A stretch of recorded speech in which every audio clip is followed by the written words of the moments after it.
H.G. Wells famously said that human history is a race between education and catastrophe, and Tony Kaye's new album, The End of Innocence, is a dark and brooding work that addresses one of the most catastrophic events in modern times.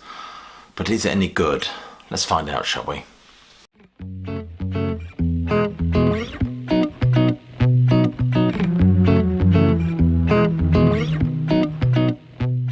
Welcome classic rock fans to an episode of New Album Review, and today we're looking at the new Tony Kaye record, The End of Innocence. It's a wonderfully intricate and textured piece that evokes the panic and threat and execution of those awful events that unfolded so many years ago now. The album starts with that peal of thunder, and the storm motif on this record is quite appropriate here, for not only for the, as it conjures up that sense of doom and foreboding, but also a befitting metaphor for the events that were about to unfold. But I must admit, I'm curious as to what prompted Tony Kaye to write the music for this album. I'll rephrase that. I'm curious as to what prompted Tony Kaye to write about these events now. I mean, Springsteen had already seized the zeitgeist with his Rising album, an album that deals very much with the pain and the trauma and the need to heal after such a catastrophe. This record takes a more panoramic view of the events that build up to that fatal day. This album comes out on September the 10th, should be September the 11th really, and as I said, it's a panoramic view of the events that fundamentally shaped our lives or changed the world from that point on, hence the title, The End of Innocence. It's music that's imbued with pathos and tragedy as it unfolds to its unfortunate conclusion, shall we say, especially when we consider its event that saw the deaths of 2,997 people, and that's even before we get on to the ensuing conflicts. As I said, the storm metaphor here is quite appropriate, and it's beautifully represented in the artwork by Roger Dean, the darkest I've ever seen from him. There's no rainbows or mystical landscapes on this one. As regards this record, if I may quote Yes World, End of Innocence is a requiem for those who lost their lives and all those touched by the horrific events of 9/11. Primarily orchestral, End of Innocence is a powerful and emotional suite that is both beautiful and sinister. Reflecting the dark forces at work that day, it guides the listener through the day and touches on the response to reach a hope that peace and calm may prevail. The opening track, Twinkle, Twinkle Little Star, Twilight Time, is profoundly moving and begins with that peal of thunder, which, as I've said, is foreshadowing in many respects. But then we get this segues into the beautiful, serene and ghostly voice of Danny Torsha. I hope I've said her name right. It beautifully juxtaposes childhood, the ultimate symbol of innocence, with storm sounds that represent a threat to that innocence, hence the title of the album. It's like the big bad wolf approaching in many respects. It certainly establishes a tone of, best described as a kind of aching melancholy. Then we get some lovely vocal work again, presumably Danny, her voice sounded like a call to prayer, before some gorgeous fretless bass work steals our attention. 9/11 Overture, I love the panpipes on this, it broadens the sonic palette of this record, and yeah, I'm a complete sucker for world music. And despite its tragic subject matter, the tones are not always gloomy, although in saying that, this is a requiem, of course, and I have to say the music is handled sensitively and presented beautifully. It's a very, very powerful suite.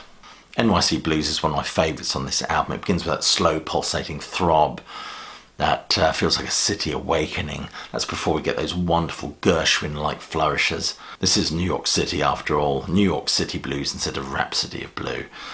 Before it's punctuated with those interesting radio voices, which impresses upon the listener, I think, the sheer human cost that day. Battle Cry is an interesting one. There's a distinctive Islamic Arabic texture to it. It's a slow build-up, of course. And this whole thing is this slow building of threat, which is, we get that wonderful denouement at the end, though, in the music. It feels almost cathartic. 285 Fulton Street is a fabulous number. It's of course the address of the World Trade Center. It has a bright, energetic feel, and the music addresses the hustle and bustle of people going to work that day. Let's Roll has some very dramatic piano work which segues into the very dark, sombre synth tones.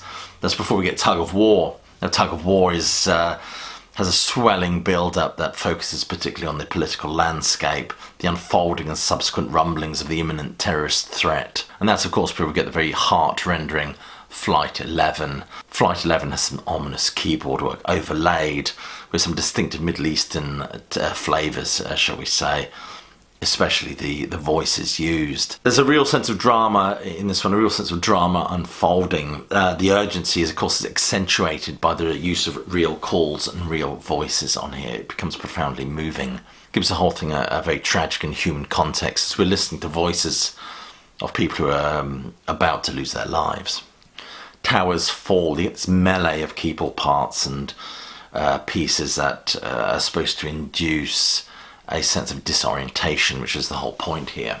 And the slow thud and thunder foreshadowing or representing, of course, the eventual fall of the towers. It's interesting that one can discern amid the musical landscape the recreation or imitation of what sounds like siren sounds. It is a brilliant and atmospheric piece. Sweetest Dreams is a wonderful number, and it's a befitting euphemism for death, of course. Danny Torsh's voice is wonderful on here. It evokes this sense of sombre resignation. She sings out like a priest atoning a mass, another symbol of sacrifice, no doubt. Then we get a track like Aftermath, which it feels like a pause in the events, really, a moment to sort of take stock of what we've just heard or what has just taken place, punctuated by some excellent keyboard work. As I said, it represents a moment of reflection before the rising, before the storm once more. Misery begets misery. I guess never a truer word was ever spoken. And we get a few songs that deal with the fallout from such an event, songs like Heroes, a song that celebrates the lives of the firefighters, especially Oria Palmer, of course. The battle builds up from the aftermath of Arabic voices, punctuated with US military instructions given over the intercom.